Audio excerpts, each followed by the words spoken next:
إلا الله حسبي ربي جل الله ما في السلام علیکم ناظرین، میں ہوں سلوہ اسنین اور آپ دیکھ رہے ہیں سوریہ نیوز HD۔ آئیے نظر ڈالتے ہیں آج کی اہم خبروں پر۔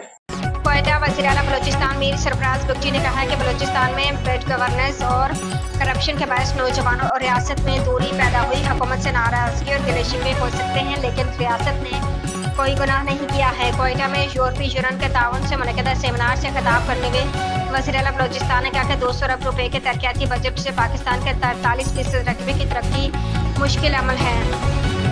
بلوچستان میں عالمی ڈیولپمنٹ پارٹنرز اور وفاقی حکومت کے معاونت کے بغیر ترقیاتی عمل کا تسلسل ناممکن ہے۔ انہوں نے کہا کہ بلوچستان میں پہلا کلائمیٹ اور بین اکنامک امپاورمنٹ انویسٹمنٹ فنڈ قائم کر دیا ہے۔ سرفراز بگٹی نے کہا کہ بیڈ گورننس اور کرپشن کے باعث نوجوانوں ریاست میں دوری آئی۔ حکومت سے ناراضگی اور گلے شکوے وجہ مگر ریاست نے کوئی گناہ نہیں کیا۔ میرٹ بہتر طرز حکمرانی اور ڈائیلاگ سے نوجوانوں کو قریب لایا جا سکتا ہے۔